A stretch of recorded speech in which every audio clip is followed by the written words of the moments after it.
तेनालीराम की कहानी। राजा कृष्णदेव राय महान राजा थे। वे पक्षियों से भी बहुत प्रेम करते थे। उनके महल में दुर्लभ पक्षियों का अच्छा संग्रह था।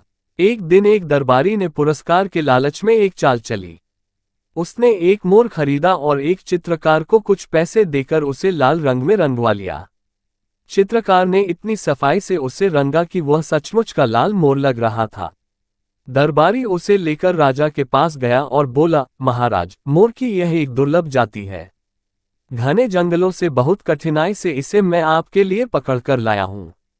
आपके पक्षियों के संग्रह में ये खूब जंचेगा।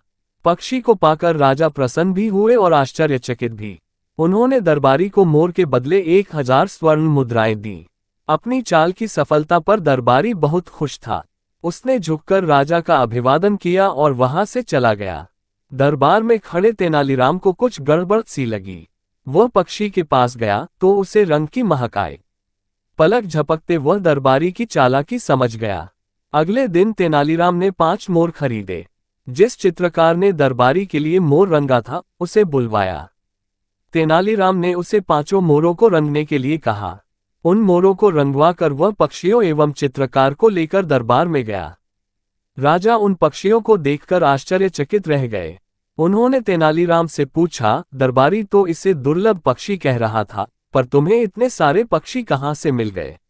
तेनालीराम ने राजा से कहा कि पहले आप इन 5 मोरों के बदले मुझे 1000 स्वर्ण मुद्राएं दीजिए, फिर बताता हूँ। राजा ने स्वीकृति दे दी। तब उसने कहा, महाराज, आप जरा इन पक्षियों के पास आकर इन्हें सूंघें। उद्धरण चिन्ह। राजा को जब पता लगा कि ये सारे पक्षी रंगे हुए हैं तो क्रोधित होकर कहा, मेरे साथ यह धोखा करने की तुम्हारी हिम्मत कैसे हुई? मैं तुम्हें मृत्युदंड दूंगा। उद्धरण चिन्ह। तेनालीराम ने कहा, महाराज, कल आपने दरबारी से जो लाल मोर खरीदा था उसे इन्हीं महानुभाव ने रंगा था। उद्धरण चिन्ह। राजा के पूछने पर चित्रकार ने स्वीकार कर लिया कि दरबारी के कहने पर ही उसने मोर को लाल रंग में रंगा था। उसने कहा, महाराज, यदि मैं जानता कि दरबारी आपको धोखा देने के लिए ऐसा करवा रहा है तो मैं ऐसा कभी भी नहीं करता।